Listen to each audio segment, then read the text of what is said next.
आवाज दो! The people united will never be defeated. The people united will never be defeated.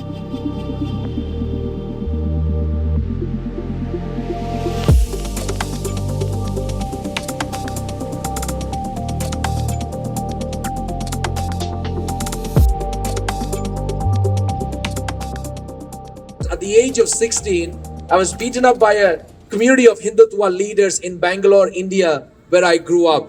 But when I stand here today, this just provokes me. This just puts something in my heart when others from our own faith communities are being beaten up, persecuted, thrashed for the belief systems that they hold. 2 weeks ago from this day, when the Global Hindu Heritage Foundation held a fundraiser right here in Frisco, Texas, to raise money to destroy churches in India, they exposed to America the agenda that has taken root over there in India. The annihilation of religious minorities. Article 25 guarantees the freedom of conscience, the freedom of profess, practice and propagate religion to all citizens. Now, I want to ask the organization who has given the right to you to demolish churches for which you are raising funds. This activity itself is illegal as this is against the Constitution.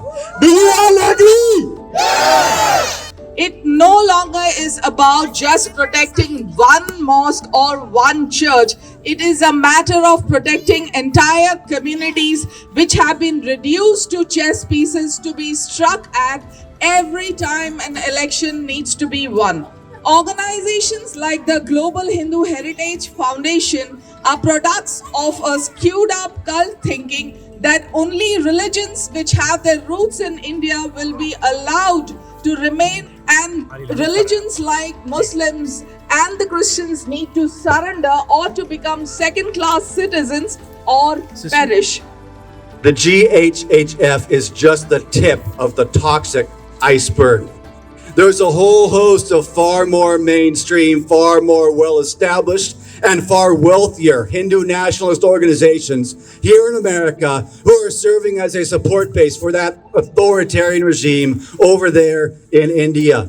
On a Sunday morning, I worship Jesus in our church in Richardson. There are brothers and sisters who worship in a mosque here or a Sikh Gurudwara or a temple that gathered. We have a freedom to worship. That's what we enjoy here in the United States. And I believe the message should be taken out to the Indian government. The people have the liberty to worship the religion that they follow, and it cannot be destroyed. You're coming against the principles of what we hold our nation together. If you look at the persecution.org, and there is a lot of churches are burned down, the pastors are beaten down, the bones are broken. So this is the time we need to speak up. We humbly request to pray, speak about this issue. If the Indians, the people persecuted, they can't speak. So we humbly request our brothers and sisters to speak out, to raise your voice, just don't be silent. In India today, the world's largest democracy is being transformed into the world's largest fascist state. So, if they cannot speak freely or safely over there in India, we will speak for them.